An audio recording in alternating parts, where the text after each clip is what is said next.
Estamos en la parte, voy a retomar un poquito de Mateo 5:3, ¿verdad? Por muchas razones, ¿verdad? Porque creo que brincamos un día aquí, ¿verdad? No vinimos, también por la razón de que no quedó grabado la primera parte de la serie que estamos trayendo, ahí la van a tener ahora, y muchos puntos que el Señor puso en mi corazón.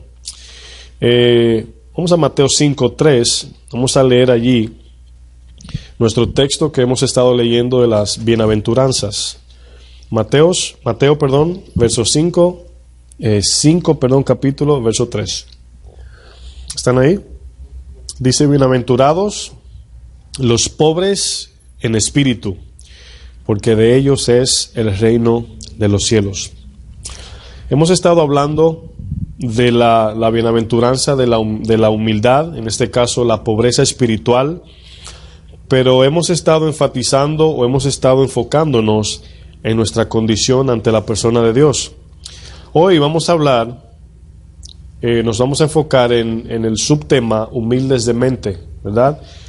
Porque podemos hacer la pregunta de cómo humillarnos, cómo podemos al reconocer que somos débiles, al reconocer nuestra pobreza, cómo podemos humillarnos, cuál es ahora la práctica, ¿verdad? ¿Cuál es mi paso a dar para responder a mi pobreza espiritual? Bueno, la palabra humildad, ¿verdad? En la Biblia siempre lleva la connotación de humillación de mente. Eso quiere decir la palabra humildad. En su traducción literal no lo dice así abiertamente, pero cuando vemos el diccionario Vine, que es el más expositivo, dice que es humillación de mente. ¿Qué es humillar la mente? Bueno, podemos imaginarnos que cuando tenemos un concepto, ¿verdad? Y concepto aquí es una manera de una percepción o la manera como pensamos, es el concepto. Si vemos el concepto aquí, cuando creemos algo, vamos a comenzar por ahí, cuando creemos en algo, ¿verdad? Y luego viene alguien hacia nosotros y nos prueba que estamos erróneos en eso, ¿verdad? Y quizás en nuestro corazón podemos decir, bueno, sí, sin hablar, decimos en el corazón, decimos, sí, estoy mal. Pero por el orgullo, por la dureza, no admitimos. Y podemos ahí levantar una actitud altiva y quedarnos con nuestra posición, nuestro concepto. Entonces, cuando los fariseos fueron confrontados de parte de Jesús, el Señor vino con un mensaje para ellos nuevo. Era el mismo mensaje. El problema es que a medida que ellos iban avanzando de generación en generación, se fueron saliendo desde el inicio que Moisés le dio la ley, saliéndose al punto de que le agregaron leyes, y por eso vino lo que eran los fariseos. Leyes tales como no se podían amarrar los cordones. En ese tiempo, no me imagino yo viviendo en ese tiempo, porque hoy en día nos escandalizamos. Yo veía hoy en el tren un afiche, un póster de dos hombres abrazados, casi besándose. Y ya sabemos que eso está avanzadísimo, eso de la homosexualidad. Y estaba mirando ese póster, yo decía, wow, ¿hacia dónde nos dirigimos? Pero luego caí en cuenta y dije, pero esto no es nuevo.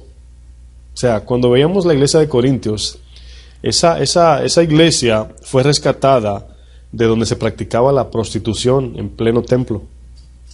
Imagínense un templo ahí practicando eso, donde se veía la inmoralidad de una manera increíble, ¿verdad? Los tiempos de Grecia eran tiempos de inmoralidad.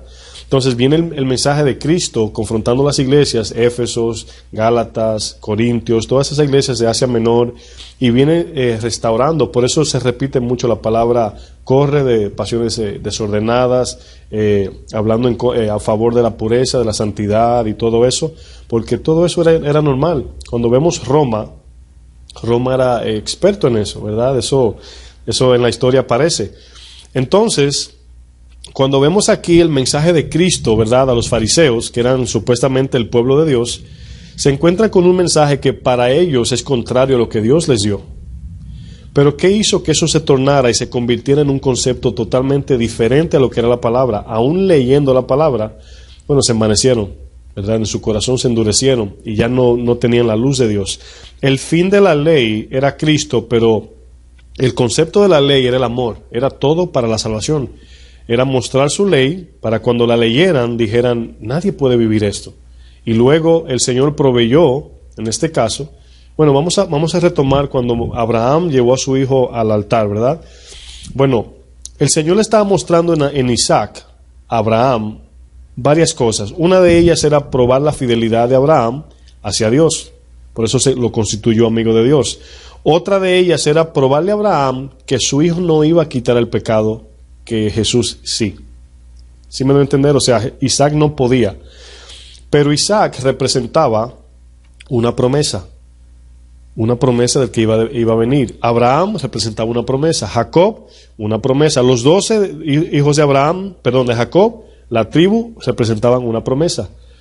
¿Por qué digo una promesa? Porque en sí, de manera literal, Jesús no nació de ninguno de ellos. O sea, su genealogía no viene de ellos. Acuérdense que quien vino de ellos fue María y José. Entonces, ¿quién plantó la semilla en María? El Espíritu Santo. Entonces, el Señor venía paralelo a las generaciones, venía ahí de lado. Él no venía por descendencia, porque dice que Él no nació de Adán. Él nació de María, una virgen, una mujer incontaminada. Entonces, cuando Jesús viene a predicarle el Evangelio a los fariseos y a los escribas, etcétera, tenían un concepto ya arraigado y no estaban dispuestos a negociar, no estaban dispuestos a cambiar su concepto. Ahora bien, para poder recibir el mensaje de salvación, ellos tenían que reconocer que eran ¿qué? Pobres de espíritu. Es ahí donde viene el mensaje del Sermón del Monte. Entonces, ellos decían, y fíjate que si ellos dudaban de que eran pobres de espíritu, Jesús comenzó a decirles, ustedes oyeron que fue dicho, no mataréis. Pero yo os digo, o sea, el Señor lo llevó a la esencia de la verdadera ley y lo intensificó. Dijo, pero yo os digo, ¿verdad? Que el que le hable mal a su hermano ya lo mató, o sea, ya cometió homicidio. ¿Por qué el Señor hizo eso? Porque el Señor quería dejarle entender a ellos que el pecado no era de tener la mano de hacer lo malo, era de donde se originaba el problema. Y Él le dijo, son pobres de espíritu porque el pecado no está en el hacer, el problema está en la intención de donde viene el hacer. Entonces ahí muchos decían, el Señor decía, si tu ojo derecho te hace caer, sácalo. Es mejor que te vayas sin ojo al cielo o que tu cuerpo... Era figurativo esto, pero estaba dejando un mensaje bien severo. Pero le estaba dando a entender que ellos eran imposible cumplir la ley. Era demostrándole o que reconocieran, Señor, nadie puede, como Pedro dijo, ¿quién podrá ser salvo? ¿Se acuerdan cuando habló del joven rico? Ellos miraban al joven rico como un hombre recto, perfecto, que merecía el cielo. Y cuando el joven rico comenzó a decir lo que hacía todo lo que hacía bien, según él, ellos decían, ay, a mí me falta mucho para alcanzarlo a él. Y Jesús le dice, tú no eres salvo. Pedro dice, Señor, ¿quién podrá ser salvo? Y Jesús le dice, ciertamente para el hombre es imposible, pero para Dios no, porque para Dios nada es imposible. ¿Qué estaba diciendo? Ese texto lo utilizan para cualquier necesidad. Para Dios todo es posible. No. Lo que quiso decir es, el hombre no puede cumplir la ley, pero Jesús sí. Lo que nosotros no le dimos a Dios, que Él nos pidió, no lo teníamos, éramos pobres de espíritu. Jesús vino a darlo. ¿Sí? ¿Van entendiendo dónde viene todo el concepto de la pobreza espiritual? Entonces la ley fue dada para el conocimiento de nuestra condición. Para cuando veamos la ley decir, pero Santiago 2:10 dice, el que rompe una ley de las que dio el Señor es culpable de todas, porque la ley es perfecta. Y para que algo sea perfecto tiene que ser totalmente 100% perfecto. No 99.9, no, 100%. Y el que rompe una dice que es culpable de todas. Y dice, por eso es que hoy en día se ve mucho, bueno, esa persona sí es mala, ¿verdad? Mató 5. Pero esa persona acaba de tener un chisme con su amiga y mató 15. Porque Jesús decía que el homicidio era del corazón. No era tan... Miren, fíjense como lo veía Jesús, se lo voy a ilustrar. Hay gente que dice, pero ¿cómo yo el hablarle mal a alguien me hace asesino? Claro, porque antes de matar a alguien comienza con un pleito. Es hacia dónde se dirige la intención. Va a terminar en pleito. Hay personas que se han matado por parqueo, yo sé que ustedes lo saben, vivimos en un país loco, vamos a decirlo así.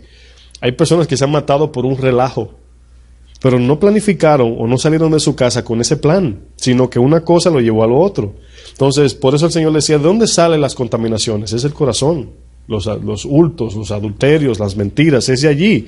Ninguna persona que mata a otro físicamente lo planifica. Claro, tenemos sicarios y asesinos, pero estoy hablando aquí en lo natural. lo planifica, sino que un problema va llevando al otro. Entonces, cuando oían el sermón del monte, que decían, bienaventurados los pobres de espíritu, el Señor le estaba respondiendo una pregunta que ellos estaban haciendo. Ellos decían, nadie puede cumplir eso.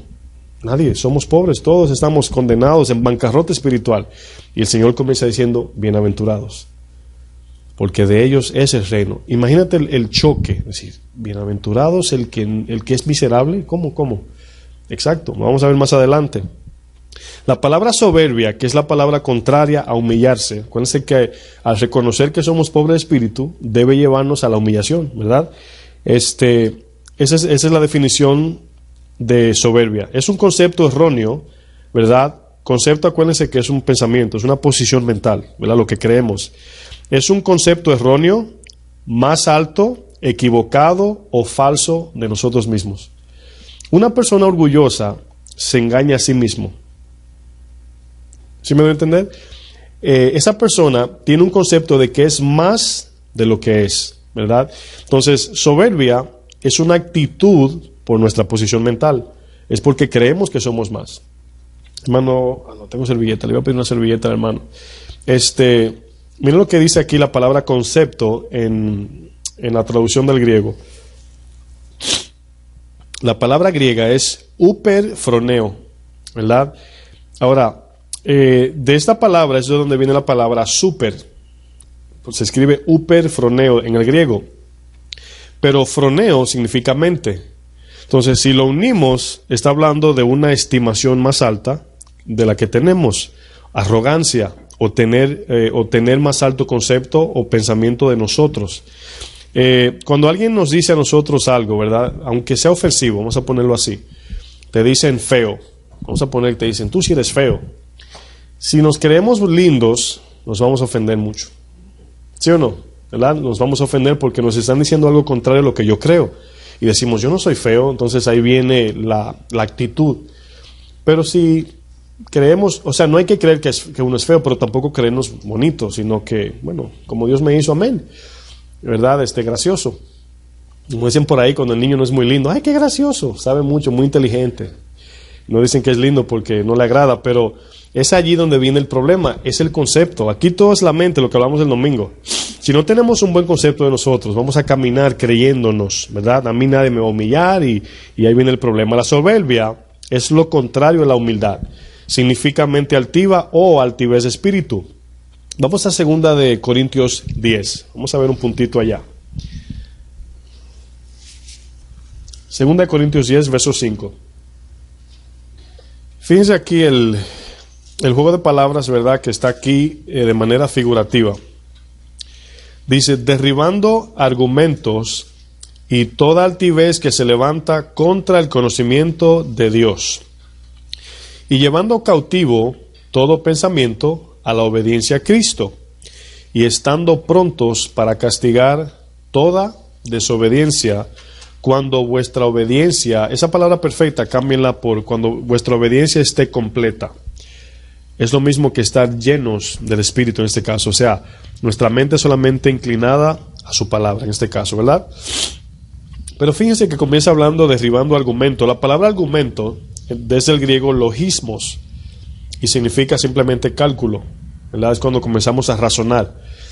Y la palabra altivez, que es la que sigue, es del griego hupsoma, que significa mente elevada. Ahora, hemos estado hablando mucho de la mente, el alma y el cuerpo, pero la batalla, el terreno de la batalla de Satanás sabemos que es la mente. ¿Por qué? Porque el corazón responde conforme la mente, lo que tenga en la mente, de lo que estamos llenos acá, responde el corazón, porque el corazón, el alma en este caso, responde conforme a las experiencias o a la palabra, o lo que tengamos en la mente. Por eso es que todo, comienza en la mente. Dice más adelante, todo argumento o toda altivez, aquí todo razonamiento humano, y si ustedes pudieran definir el razonamiento humano, ¿cómo lo definirían? Piensen en eso. ¿Cómo definen el razonamiento humano o los cálculos del hombre? Lo dice la palabra, lo hemos leído muchas veces. Exacto. ¿Qué dice?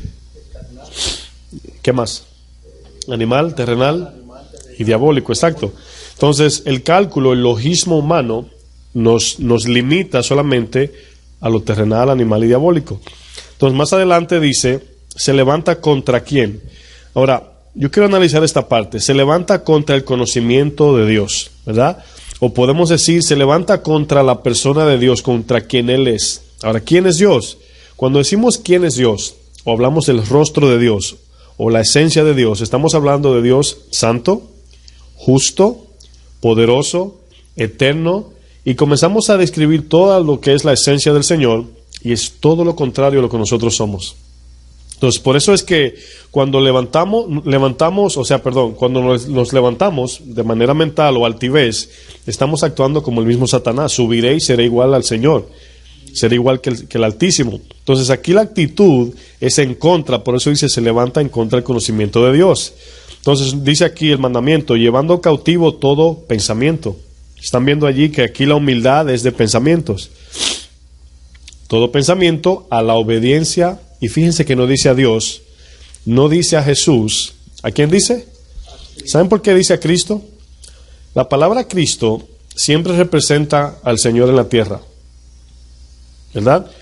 Al Jesús que vivió la ley de manera perfecta.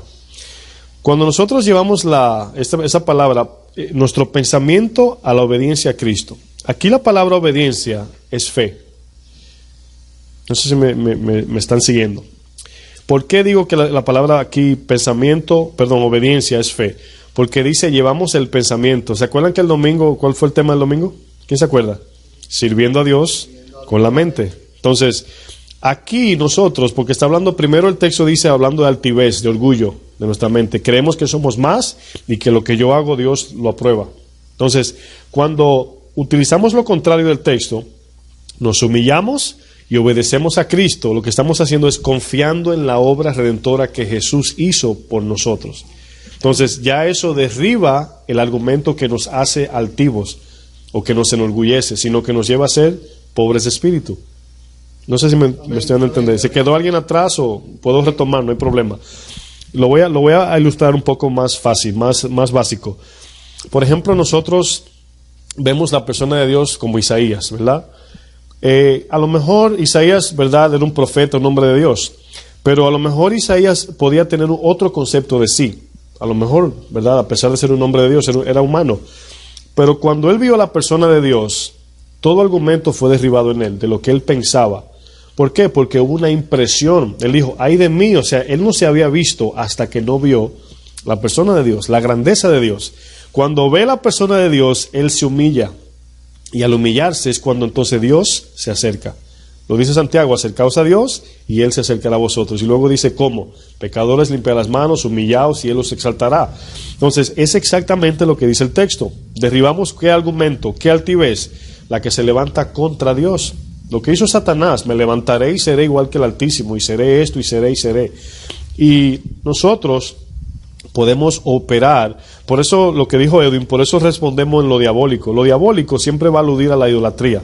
Satanás siempre nos va a incitar a buscar otro Dios. Ese es el trabajo de Satanás. Nosotros por la debilidad respondemos a lo animal, que es comer, vivir la vida. Por la debilidad respondemos a lo terrenal, que es el sistema que es diseñado de una forma u otra o preparado el terreno de Satanás, que es lo que vemos en la televisión, como las mujeres se visten, en este caso, todo lo que es nuestra debilidad. Eso está expuesto, que también es inspirado por Satanás en este caso. Y tenemos los dardos, que son los pensamientos de Satanás. Mirando sabiduría satánica. Diablo, exacto. Un buen punto. Que tira más a esa. Exacto. Sí. No está hablando de más ninguno, simplemente está hablando de altivez nada más. Entonces, eso está muy bueno. Porque eso es lo que nos lleva a obedecer la serpiente en este caso. ¿Verdad? Porque Satanás nos inspira como a Eva. La inspiró, dice, serás como Dios. Fíjense que lo que le vendió, a Jesús le dijo, tírate que los ángeles te van a parar. O sea, siempre nos va a incitar a buscar otro Dios, que al final terminaremos adorándolo a Él. Ese es el final. Él no le importa que tú te adores a ti, a Buda, a todos. En no siendo a Cristo en este caso, al Señor. Por eso dice aquí todo argumento que se levanta. Si leemos el 3, ¿quién me puede leer el 3?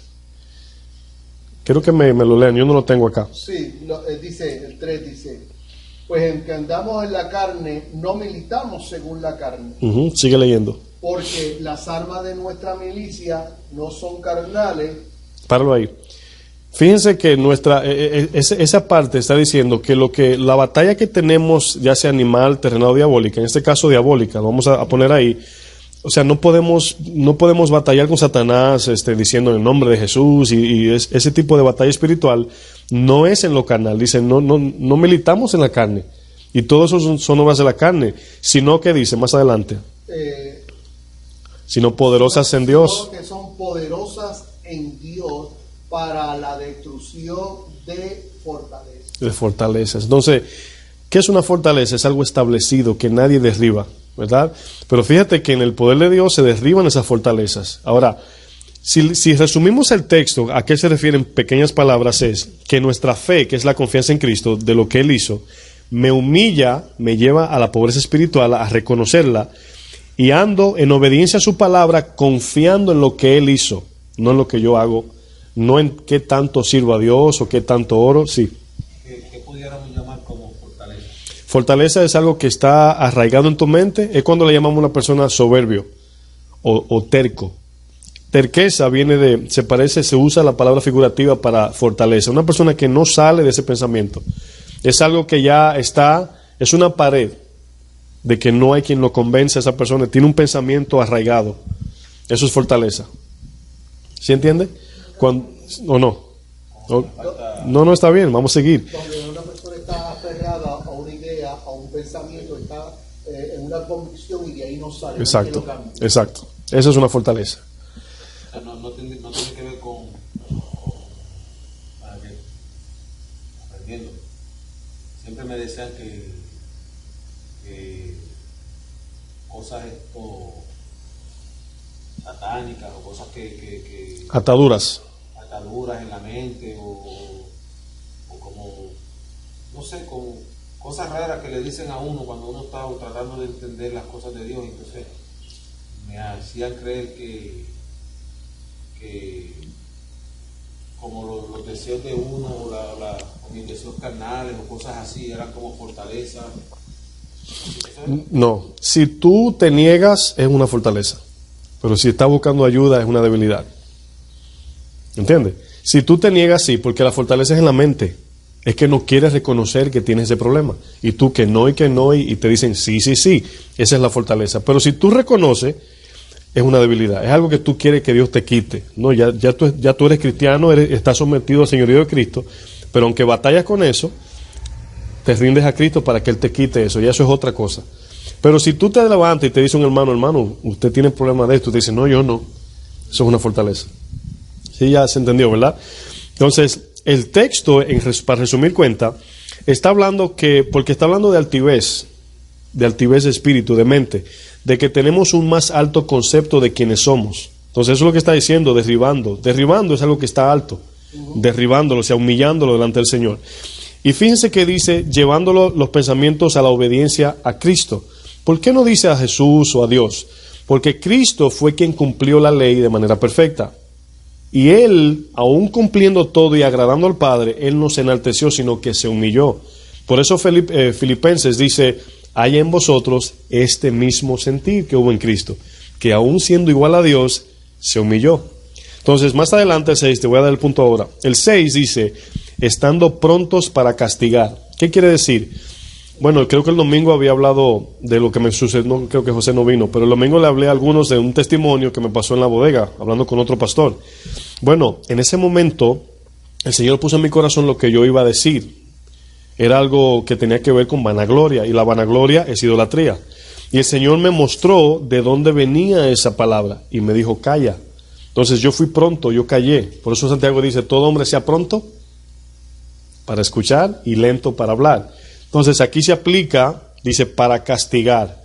Bueno, castigar algo es darle lo contrario a lo que te pide, ¿verdad? Eso es castigar. Dice, toda desobediencia cuando vuestra obediencia sea perfecta. Cuando habla de una obediencia perfecta, en este caso, está hablando que estamos totalmente sometidos a la palabra de Dios. Cuando estamos definidos en solamente obedecer este libro. La llenura del Espíritu tiene que ver con la abundancia de la palabra en mi corazón. en nuestros corazones y que actuamos conforme a ella. Esa es la llenura. No es un calambre, no es una escalofríos, pero no es nada que sentimos en la carne. Podemos sentir algo, pero no es eso. Entonces, cuando decimos ser lleno del Espíritu, es lo mismo que Colosenses. Dice, la palabra de Dios abunde en nuestro corazón. ¿Por qué va a abundar? Para cuando se presenten los problemas, yo tenga de dónde tomar y responder. Esa es la palabra cuando vuestra obediencia sea perfecta. La abundancia de palabra en nosotros. Pero es para que esté acá. ¿Verdad? Deuteronomio 6 dice que la palabra esté siempre sobre vuestros corazones. Para que cuando actuemos sea conforme a la palabra. Esa es la llenura aquí. Jesús decía que la palabra es espíritu. Y por eso es que decimos que la llenura de la palabra, la meditación de la palabra y la práctica es la llenura del Espíritu Santo en este caso.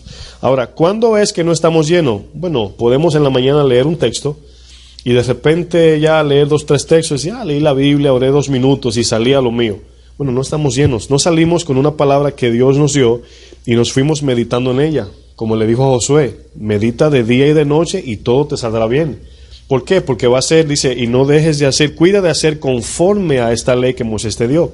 Fíjense que ahí está hablando de que operamos conforme a la obediencia a esto. Ahora bien, me voy a detener un punto aquí porque es bien importante. Cuando la palabra es nuestra instrucción, ¿ok? Es lo que nos cambia la manera de pensar o cómo hacer todo, pero actuamos guiado por el Espíritu. Por ejemplo, le podemos entregar un libro, en este caso a Yoldi, que es el más joven, estudie ese libro para que aprenda a manejar, ¿verdad? Y él lo lee y se aprende los cambios, los frenos, las esquinas y eso. Pero cuando él se monta en el vehículo, él necesita una persona al lado que lo dirija. Ahora imagínese que Yoldi, al que lo está ayudando a manejar, ¿verdad? A manejar el vehículo, le diga, no tienes que decirme nada, yo me memoricé el libro. La persona le va a decir esto, le va a decir, sí, pero el libro no te dice que se te puede meter una viejita. El libro no te dice que puede haber hielo, black ice, ¿verdad? Puedes resbalar en el carro y no sabes si frenar o no doblar o qué hacer. Entonces, eso es la guianza de Dios. Ahí necesitamos el Espíritu Santo. Sí conocemos Biblia y nos lo sabemos de Génesis, Apocalipsis, pero la aplicación es otra cosa. Por ejemplo, hoy nos pasó algo al hermano y a mí, donde Dios obró a través de nuestras vidas y nosotros sin decir una palabra. Una palabra no dijimos, nos mandó a callar a los dos. Y qué bueno que respondimos a la obediencia. Y Dios habló. Y usted diría, ¿pero cómo? Bueno, ocurrió algo allí en el corazón de esa persona que Dios no nos necesita a nosotros. Él lo que quiere es que hagamos lo que Él dice para ser copartícipes o para que formemos parte de su obra. Y nos quedamos allí impactados porque lo que sucedió, nos quedamos callados, no dijimos nada, ni pío, nada. Y Dios obró. Ahora, ¿qué hubo allí? Ahí hubo guianza.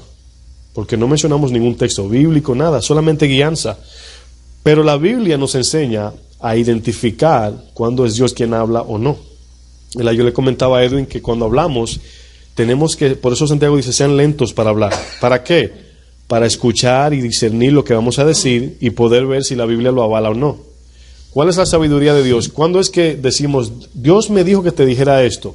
No podemos brincar a hablarle, tenemos que meditar y decir, Señor, guíame, dame sabiduría, pero tenemos que ver si la palabra que viene de mi corazón es apacible, es amable, es pura, llena de frutos, de justicia, y todo eso es lo que me va a definir si es de Dios o no. Satanás va a utilizar lo contrario a la Biblia. Por ejemplo, a Jesús, cuando él lo atacó, le dijo, haz esto. Jesús le dijo, no, espérate, la palabra dice porque escrito está. Ahora, fíjense que Jesús fue guiado al desierto por el Espíritu. Pero su alma para derribar el argumento de Satanás fue la palabra. Escrito está. Y Satanás luego dice, ok, pues vamos a jugar a la Biblia. Y le dijo, haz esto porque escrito está. Los ángeles vendrán, le citó el Salmo 91. Y Jesús le dijo, pero también escrito está. A tu Dios no tentarás. ¿Por qué? Porque una palabra fuera de contexto es una mentira, aunque sea verdad ese texto. Y la sacas del contexto es mentira, se convierte en algo falso. Es como que alguien llegue por esa puerta y cuando estemos hablando, yo diga, mataron 15. Y la gente vuelve y sale por ahí y dice, ahí están matando gente. Y quizás estamos hablando del vivero donde venden pollo. Un ejemplo, si esa persona sacó el texto de contexto, entonces la palabra es necesaria, escritural, tenerla aquí, y vuelvo y repito, no para citar textos y versos tal, no, para guardarla para cuando Dios nos hable, tener de dónde tomar. Esa es la obediencia perfecta aquí. y retomamos de allí. A mí me pasa a veces que me dicen en consejería, muchas veces, donde me dicen cosas que si yo no sé lo que dice la Biblia acerca de eso, puedo caer en la mentira. Aunque yo no mienta de manera voluntaria, por negligencia de la palabra, puedo caer en una mentira. Ahora, no todos conocemos la Biblia de memoria completa, pero muchos ya conocemos el concepto de cómo Dios opera. Lo básico, los rudimentos, qué haría Dios en este caso, qué dice la Biblia. Y por eso es que estudiamos, ¿sí se entiende? Entonces, es así como vamos haciendo las obras que Dios nos manda. Vamos como decimos en mi país, de un brinco, vamos a Santiago 4, verso 7. Santiago 4, verso 7.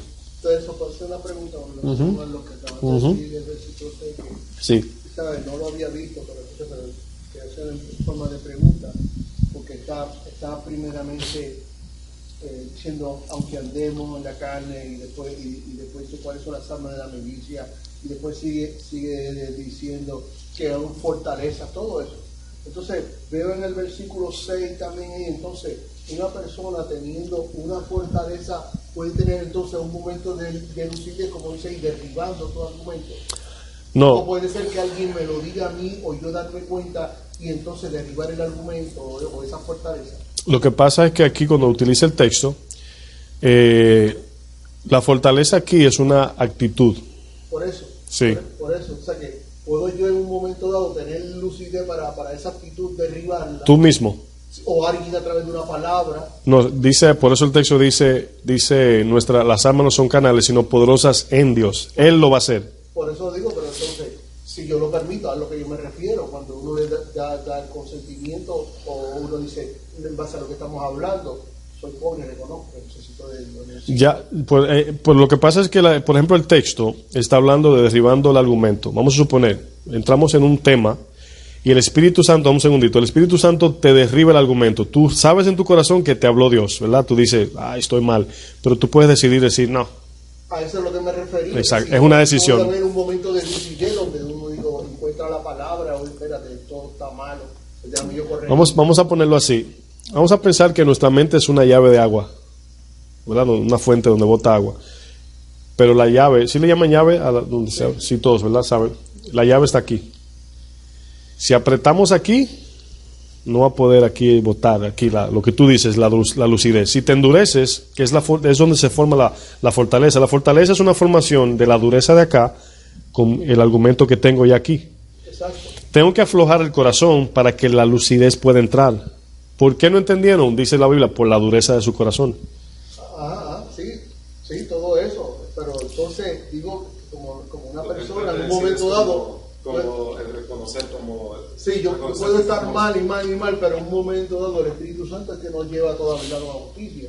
Entonces uno es quien en que abre la llave o la cierra. Y que en ese momento puedo yo, o alguien que me diga la palabra, o alguien de una forma u otra, o yo a sola mismo, el Espíritu Santo sí, me la palabra. Claro. Entonces, yo tengo la decisión entonces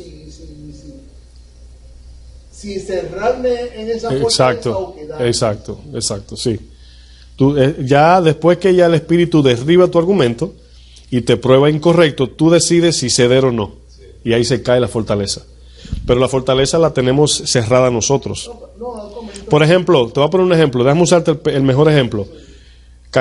Vamos a usar no menciona ningún nombre de un fariseo que se endureció, pero un fariseo y Nicodemo.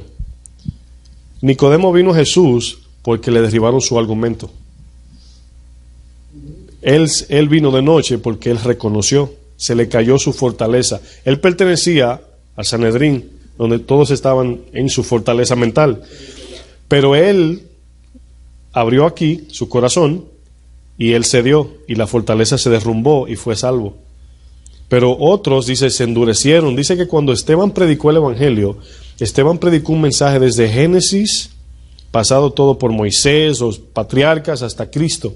Y dice que crujían los dientes, se endurecían, porque el mensaje le estaba dando duro. Y prefirieron cerrarse, y por eso mataron a Esteban. Pero él le derribó el argumento, por eso lo mataron. Pero ellos eligieron no obedecer, no someterse y matarlo. Nicodemos no. Pablo tampoco, a Pablo se le apareció el Señor. Ahora, Exacto, exactamente. El que escucha, yo entraré a él, lógicamente. Santiago 4:7. Lo que quería estar seguro si había la posibilidad de que uno pueda tener, que siempre Dios la ve, pero era que no la había visto, ¿no? Cuando uno la convence que Es el beneficio de la humillación. Por eso estamos hablando de pobreza espiritual. el beneficio de la humillación, ¿verdad? Porque hay una fortaleza, pero hay un beneficio que Dios siempre en su infinita misericordia siempre nos da un beneficio y entonces uno cede a él. Nosotros como cristianos, que es un buen punto que Edwin está compartiendo, porque es lo que nos va a ayudar a crecer. Es lo que nos va a ayudar a crecer. Cuando no somos humildes, cuando nos sometemos, ¿verdad? Porque Dios nos puede estar usando y al mismo tiempo crecemos en conocimiento y espiritualidad, podemos crecer también aquí, ¿sí? Y ignorarlo de manera voluntaria, envanecernos y decir, no, yo soy, yo hago, y yo hago, y sin querer al mismo tiempo crecer los dos y luego se forma una fortaleza. Entonces es el problema de que cuando no somos pobres en espíritu todo el tiempo, poniendo un ejemplo bien fácil, la iglesia comienza a crecer más, viene más gente, más todo, ¿verdad? Y si nosotros no trabajamos más en humillarnos, nos va a agarrar en bajada, como dicen. Vamos a caer, porque no estamos trabajando en la humillación. Vamos a Santiago 4:7. Dice, ¿están ahí? Dice, someteos. Fíjense la primera palabra que dice. Someteos. La palabra someteos significa rendir nuestra voluntad y pensamiento. Fíjense lo primero que dije, rendir, ¿verdad? Rendir nuestra voluntad y pensamiento. Ahora bien, quizás muchos de nosotros tenemos planes terrenales, ¿verdad? Que no necesariamente tienen que ser malos, pero Dios te lo cambia ese plan. Y ahí se va a demostrar quién es tu Dios. Por ejemplo, hay personas que dicen, toda mi vida he querido hacer esto y he luchado por esto y por esto y por esto, y a punto de agarrarlo, Dios te dice por acá. Entonces ahí hay una definición, hay una decisión que tomar. Nicodemos, ¿verdad?, pertenecía al Sanedrín, era todo. Él solamente le faltaba estar seguro, como el joven rico, de que él tenía su salvación. Lo único que le faltaba, pero le faltaba todo. Él tenía una ansiedad, una sed interna de que estaba lejos de Dios. Cuando una persona viene corriendo a un maestro que está predicando la palabra de salvación, es porque está depresivamente necesitado. Una persona rica más. Un pobre, se entiende que es pobre, pero un joven rico, joven y rico y de buena reputación moral, corre a un maestro que está vestido un poco, a lo mejor no como él, y se le pone de rodillas y le dice maestro bueno, es porque está depresivamente en necesidad. Pero su fortaleza y su ídolo no le permite rendir sus planes y todo. Dice él, vende lo que tienes, toma tu cruz y sígueme. Eso era lo que le faltaba, todo le faltaba. Pero él no reconoció, no fue valiente en reconocer que tenía dinero, tenía fama, posición y una vida moral intachable, socialmente hablando. No reconoció que estaba vacío. Por eso corrió Jesús, porque él oyó una palabra que conectó con su corazón conforme a su necesidad. Y en ese momento él debió decir, como Nicodemos, sabemos que vienes de Dios. Sabemos que vienes de Dios, porque esto que dices es del cielo. O sea, ¿cómo? Porque fuimos creados para adorar a Dios. Y cuando esa ficha aparece, esa pieza del rompecabezas, y me la pegan y me la quitan, digo, no me la quites, esa es. Y volvemos a buscarla y te dicen lo que cuesta, y dices, no quiero. Entonces te quedas vacío de esa pieza faltante, es el corazón. Entonces es exactamente lo que pasa. Es un argumento que quieren derribar y someter nuestra obediencia a Cristo en este caso. Fíjense que el de Santiago dice, someteos pues a Dios, resistir al diablo. Fíjense que antes de resistir al diablo necesitamos estar primero sometidos a Dios, porque las armas de nuestra milicia no son carnales, sino poderosas en Dios. Luego dice, y él huirá. Ahora, al huir, le voy a mostrar una foto. No sé si la pueden ver de allí, pero voy a tratar. Una foto que tengo guardada. No sé, a lo mejor algunos la han visto. Y es cuando estaba David delante de Goliat. No sé si la pueden ver. ¿Sí la pueden ver? Se pueden parar si quieren, no hay ningún problema. ¿Sí la pueden ver? Javier, ¿la puedes ver o no? ¿La pueden ver? ¿Qué ven? Me dijeron que la pueden ver, díganme qué ven. ¿Eh? Sí, lo ven. El hermano levantó los ojos. Eso quiere decir que más de 40 años tiene. No tengan así, no vengan así. No, lo que quiero mostrarles es para que vean, es una demostración de que el que está con David era más poderoso que el que estaba delante de él. Nosotros no vemos esto en batalla espiritual, vamos a llamarle así, sino que por eso es que son poderosas en Dios. O sea, David cuando peleó con Goliat vino con mucho vigor y eso, pero él dijo una palabra, dijo, yo no vengo con jabalina ni nada de eso, yo vengo en el nombre de Jehová. Y le dijo, ¿quién es ese circunciso que ofende al Dios de Israel? Pero fíjense que él tuvo que tirar la piedra, él tuvo que hacer algo, pero confiando en Dios. Dios ya le había dado el permiso para derribar ese gigante, pero venía confiando en Dios. Él no sabía cómo lo iba a derribar, era más grande. Entonces fíjense exactamente, cuando vemos aquí, someteos a Dios, resistir al diablo y él huirá. ¿Por qué? Porque va a huir del Señor. El verso 8 dice, acercaos a Dios y él se acercará a vosotros. Entonces, aquí nos da la definición. Lo vamos a leer rápido porque vamos a caer en otro punto. Solamente quería traer referencia. Pecadores, limpiad las manos, los de doble ánimo, purificad vuestros corazones. Y luego dice, afligíos y lamentad y llorad, vuestra risa se convierte en lloro y vuestro gozo en tristeza. Ahora bien, la clase que sigue es, bienaventurados son los que lloran, ¿verdad? Vamos a explicar en el otro jueves, pero este texto nos va a servir de referencia si lo quieren estudiar en la casa o leerlo como quieran. Pero fíjense que el Señor nos manda a que del gozo que tenemos, natural o terrenal, que nos humillemos a Dios, que tengamos tristeza. Este texto nos manda a humillarnos delante del Señor. Aquí hay por lo menos dos razones. Pueden que haya más, pero voy a utilizar dos. Número uno, cuando nos humillamos a Dios, ¿verdad?, es donde llegamos a experimentar la plenitud de Dios. Es donde recibimos ya no el gozo del mundo. El Señor dijo, yo no doy la paz como el mundo. Es otra paz, es diferente. Entonces el Señor quiere que nos despojemos de todo y vengamos humillados delante de Él para recibir el gozo, la paz y los frutos en nosotros y experimentar la presencia de Dios. Una vez experimentamos la presencia de Dios, es exactamente lo que le pasó a Isaías y a todo aquel que conoció. ¿Se acuerdan de Job? Que dijo, de oídas yo te había oído, pero ahora mis ojos te ven. Mis ojos te ven es metafórico, ahora entiendo. Ahora entiendo que no soy nada. Job por un momento se pensó que era justo, pero luego dijo, ahora entiendo que no soy nada. Y sí, socialmente hablando, era un hombre que nadie podía apuntarlo. Quizás nosotros algunos tengamos tacha. Job, Isaías no. Entonces aquí vemos exactamente la actitud que el Señor nos manda a tener. Dice, vuestra risa se convierta en lloro y vuestro gozo. Notan que está hablando vuestro gozo, el gozo que ustedes tienen, que no se lo di yo, échenlo a un lado y humíllense delante de mí y reciban el gozo eterno. Ahora, ese gozo es la paz, que es el shalom, es el estado donde cada hombre de Dios en la Biblia experimentó, como Pedro dijo, Señor, vamos a quedarnos acá, aquí está bien, vamos a quedarnos aquí. El mismo que experimentó Pablo cuando fue llevado al tercer cielo, y muchos hombres que sintieron la presencia del Señor.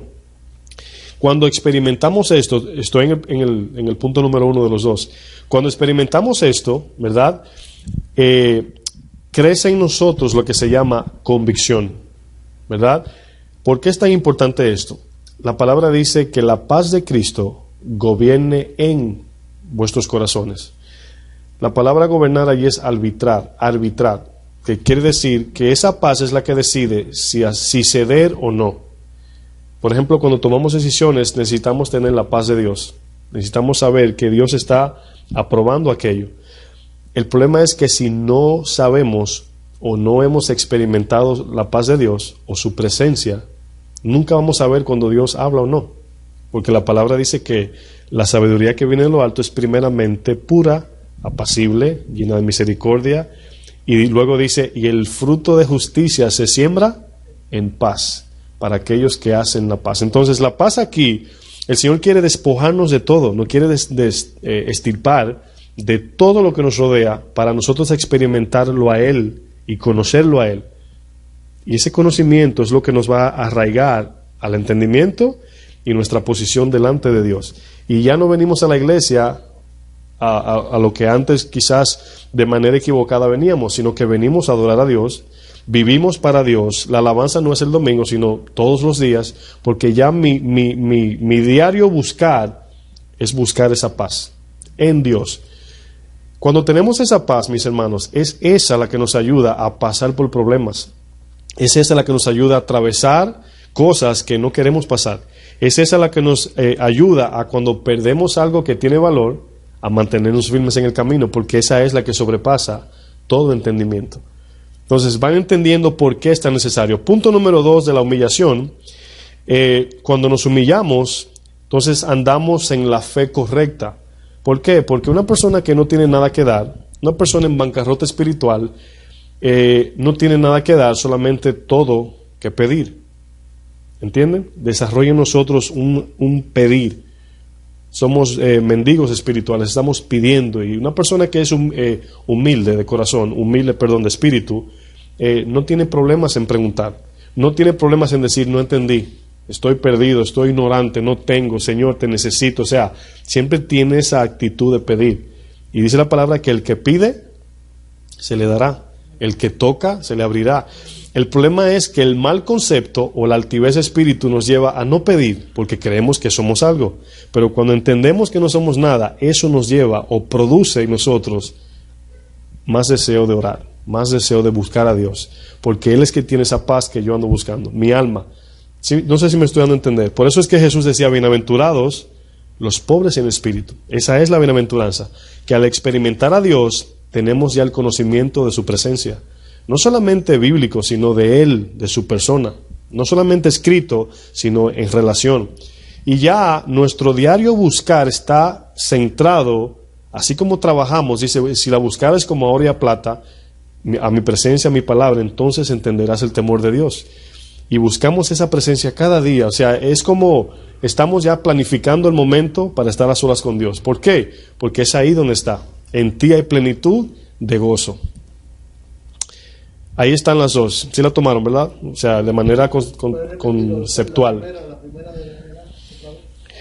No me acuerdo. Dijiste de los dos puntos. El primero es, lo voy a simplificar. El primero es para experimentar la verdadera paz, no la del mundo. Y el segundo es humillarse que para poder andar correctamente. Exactamente, en un concepto correcto, ¿verdad?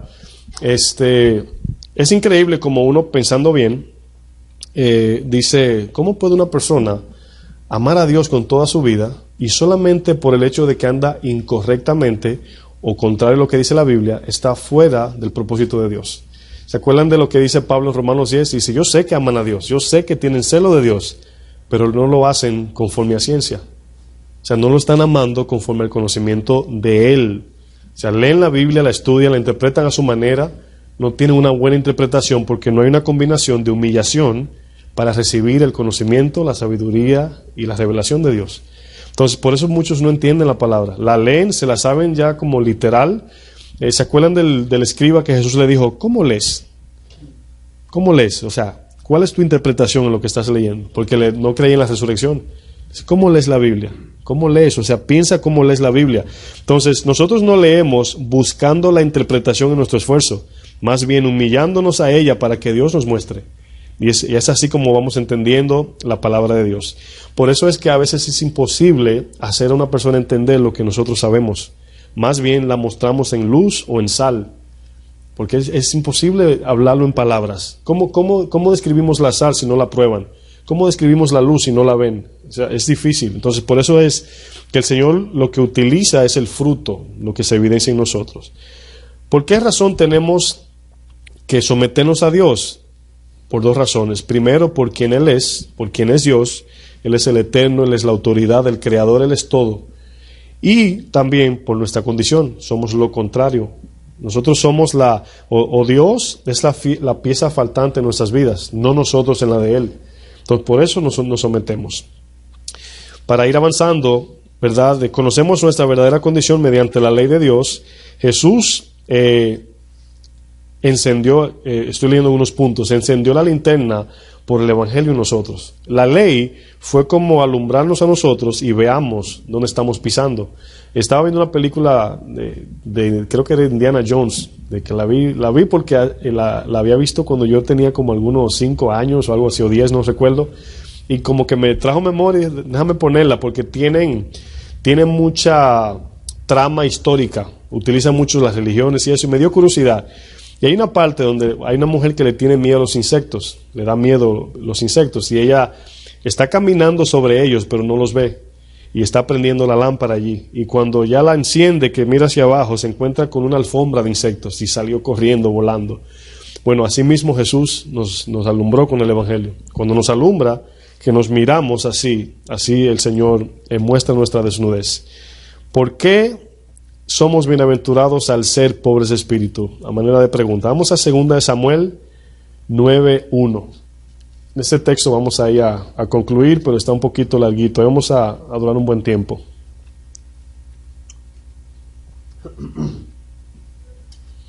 Segunda de Samuel 9:1. Yo le voy a pedir a Jordi, antes que nada, me lea 2 de Samuel 4:4. Solamente. 9:1. 9:1. 2 de Samuel 9:1.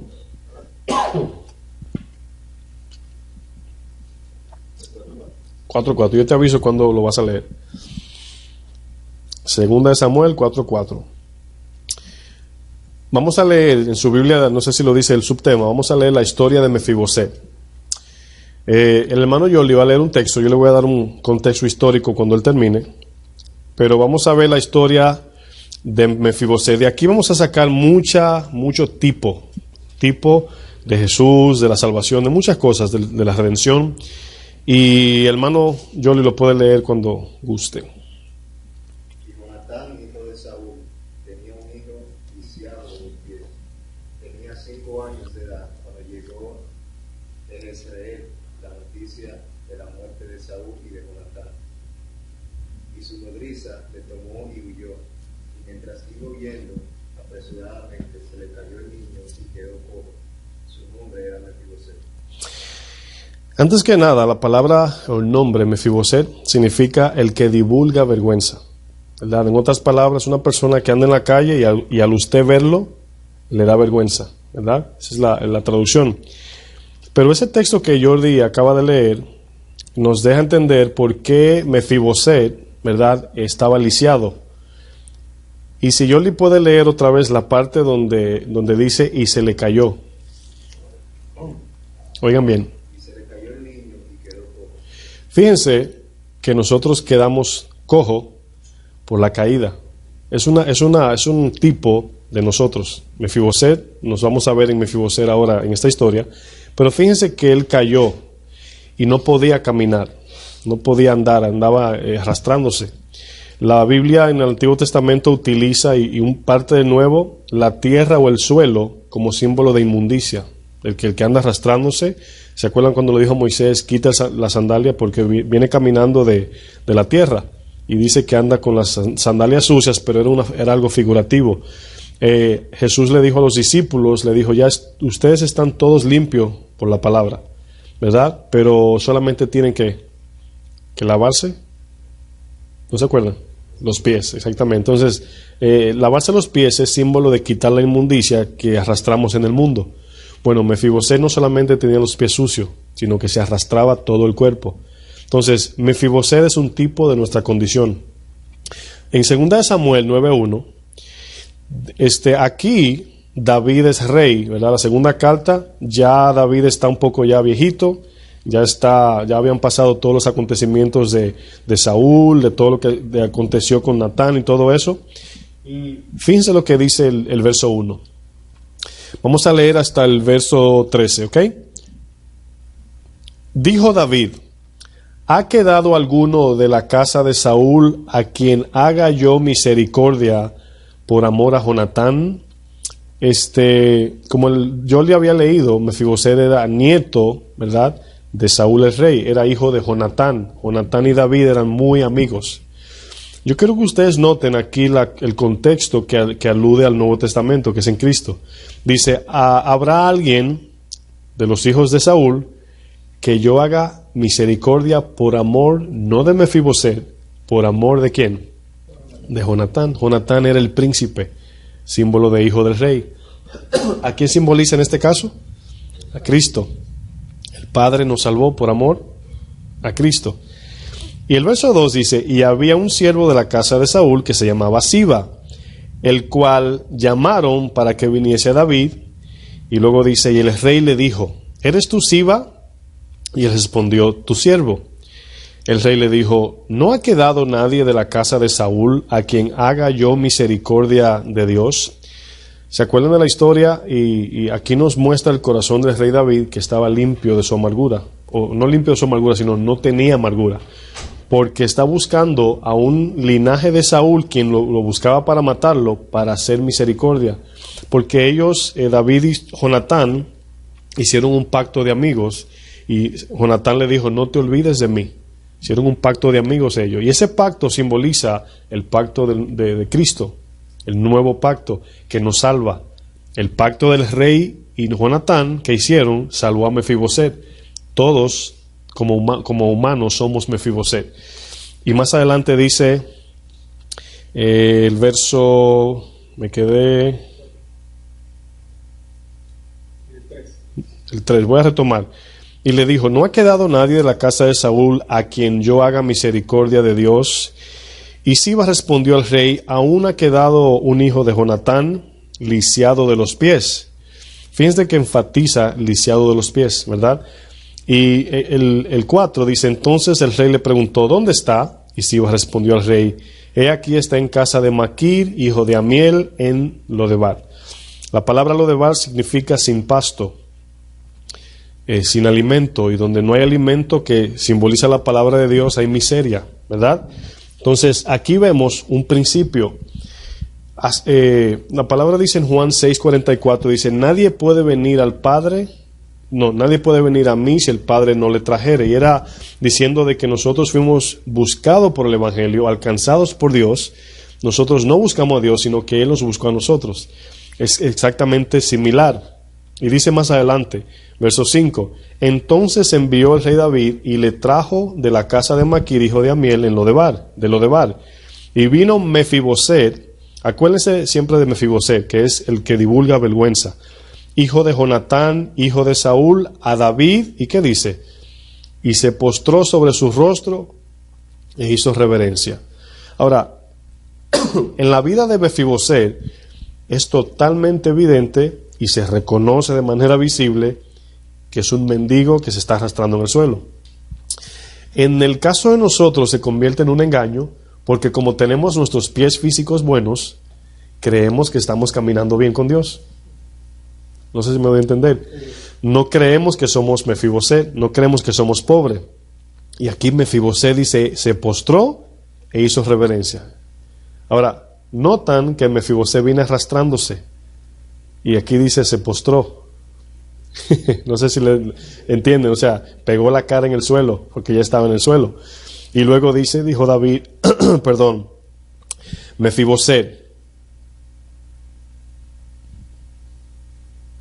Así dijo David, Mefiboset. Fíjense que al final de Mefiboset, ¿qué tiene? Un punto. Ahí no hay coma, no hay seguido, le dijo Mefiboset. Le dijo el que divulga vergüenza. ¿Sabe lo que le dijo? ¿Quién eres? El rey identificó a Mefiboset como lo que él era.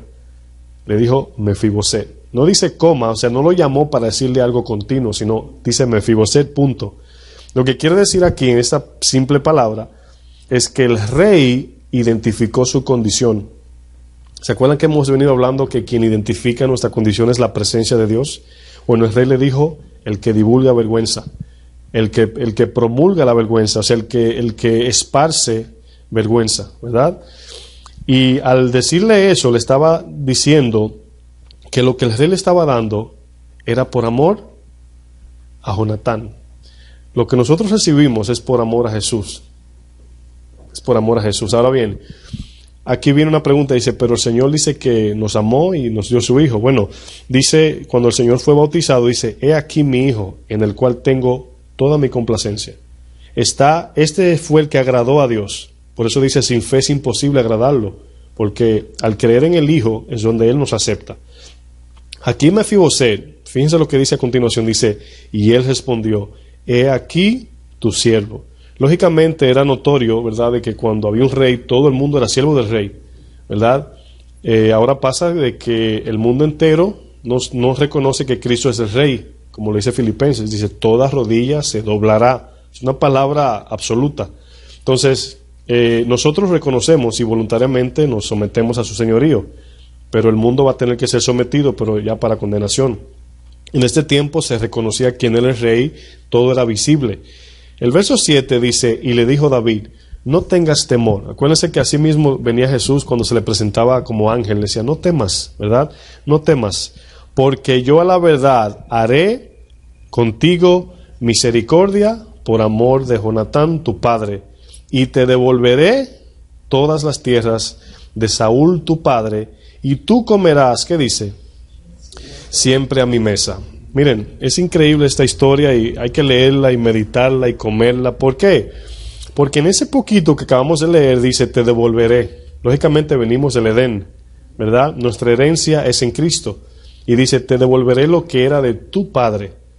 ¿Se acuerdan del hijo pródigo? Que hablan de herencia. Nosotros somos coherederos con Cristo. Cristo heredó el reino. La palabra co significa al mismo nivel. Y somos coherederos con Cristo. Y Él pagó el precio en la cruz. Él se ganó todo en la cruz y nos hizo coherederos. Entonces aquí, de igual forma, recibiremos esta recompensa si reconocemos que somos Mefiboset. ¿Entienden? Esa es la connotación. Dice, y tú comerás siempre a mi mesa. Ahora, yo quiero que noten que para que todo esto acontezca, se necesita, eso tiene connotación de la eternidad, porque allí no vamos no quiero decir a trabajar, allí no vamos a sufrir, no vamos a estar cansados, nada de eso. Aquí vemos que para que Mefiboset reciba todo esto, necesita que alguien se lo haga. Él lo mandaron a buscar, lo trajeron, lo sientan a la mesa, y si le da la herencia, él no puede cultivar las tierras, otro tiene que hacerlo. Fíjense aquí la abundancia. Perdón. El verso 8 dice, y él inclinándose dijo, fíjense aquí la actitud, él no dijo, gracias Señor por darme todo esto, él dijo, ¿quién es tu siervo? Yo creo que lean conmigo, para que mires a un perro muerto como yo. Nadie se atrevería a decir esto delante del Señor. Exactamente, un perro muerto como yo. Pero fíjense la bienaventuranza cómo la recibe al reconocer, ¿verdad?, su condición. Ahora, en lo espiritual es más difícil. ¿Por qué? Porque nuestra pobreza no se ve con los ojos, ¿verdad? La vamos conociendo, ¿verdad? Por eso que cada domingo salimos de aquí, cuando yo digo, póngase de pie para orar, oigo muchos, como quien dice, ay Señor, me falta tanto. Ese es el punto, de que nos evidencia la palabra para reconocer nuestra pobreza y nuestra necesidad en Dios. No es frustrarnos, más bien es humillarnos, llevarnos a que no podemos cumplir la ley perfecta, y eso nos lleva a la fe de andar en el Espíritu y pedirle a Dios y depender de Él. Dice que inclinándose dijo, ¿quién es tu siervo para que mires a un perro muerto como yo? Entonces, y esa es la palabra que me ministra, aquí vemos la respuesta del rey. ¿Se acuerdan del hijo pródigo? Dijo, no soy digno de ser llamado tu hijo, no merezco ser llamado, ponme con los jornaleros. Y el padre no le dice nada, sino que inmediatamente va a la celebración. Aquí hace igual. Dice, y el rey llamó al Siba, siervo de Saúl, y le dijo, todo lo que fue de Saúl y de toda su casa, yo lo he dado al hijo de tu señor. Tú pues le labrarás las tierras, tú con tus hijos y tus siervos, y almacenarás los frutos para que el hijo de tu señor tenga pan para comer, pero oigan bien, pero Mefiboset, el hijo de tu señor, comerá siempre. Esa palabra siempre alude a la eternidad. Siempre a mi mesa. Y tenía Siba 15 hijos y 20 siervos, y respondió Siba al rey, conforme a todo lo que ha mandado mi señor el rey su siervo, así lo hará tu siervo. Y luego dice, Mefiboset, dijo el rey, comerá a mi mesa como uno de los hijos del rey. Nosotros comeremos como comerá Cristo a la mesa. Y tenía Mefiboset un hijo pequeño, aquí viene el fruto, o sea, se reprodujo, ¿verdad? Trajo genealogía. Un hijo pequeño que se llamaba Micaía, y toda la familia de la casa de Siba eran siervos de Mefiboset. Fíjense en esto. Y moraba Mefiboset en, ¿dónde? Que significa ciudad de paz. Antes vivía en Lodebar, sin pastos, ahora vive en ciudad de paz. Belén, que fue de donde también vivía David, significa casa del pan, donde había abundancia, que es la palabra. Dice, porque comía siempre a la mesa del rey y estaba, ¿qué dice? ¿Por qué repite esto? Porque todo lo que recibía era porque se lo daban, porque no tenía la capacidad ni aún de sentarse a la mesa. Esa es nuestra historia. Esa es nuestra historia. Y es por eso que somos bienaventurados, porque al reconocer esa condición es como recibimos, ¿verdad? Siempre una persona agradecida siempre va a responder bien en servicio, ¿verdad? De corazón. Siempre siente que no es, por más que haga, nunca paga el favor, ¿verdad? Y nosotros nunca vamos a poder pagar el favor de Cristo. Y yo creo que hemos recibido mucha palabra para ir desarrollando poco a poco esa gratitud en Cristo, de que, como hablo del servicio, lo que sea que Dios nos llame a hacer, ¿verdad? Lo hagamos con esa mente, esa mente pobre, pero confiando en Dios, ¿verdad? Pablo decía, es necesario que yo sea pobre para que su poder more en mí. Juan el Bautista dijo, es necesario que yo mengüe para que Él sea exaltado. Entonces, si yo le diría, como su pastor, ¿cuál es nuestro propósito principal, verdad, como cristianos? Exaltar el nombre del Señor. Ese es el principal, exaltar el nombre del Señor. En el momento que sentimos vanagloria, estamos actuando como usurpadores de su gloria. En el momento que nos vanagloriamos, el Señor no le molesta que lo hagamos, Él le molesta que nos reconozcamos y nos arrepintamos. Lo que quiero decir es que cuando viene esa altivez, debemos prontamente derribar ese argumento. Porque es diabólico, como decía Edwin, es diabólico, es directamente es una semilla que está plantando Satanás. Ahora, hay veces que la planta y la recibimos, porque si usted justifica eso que apareció allí, porque la palabra dice que todo lo desnuda, y usted reconoce, dice, yo soy así, y soy así en mi corazón, pero en tu mente tú dices, lo voy a ignorar, eso va a crecer esa planta. Es como el perdón, la amargura, todo eso crece. Entonces allí vemos que nuestro primer trabajo es ese, exaltar el nombre del Señor. Amén.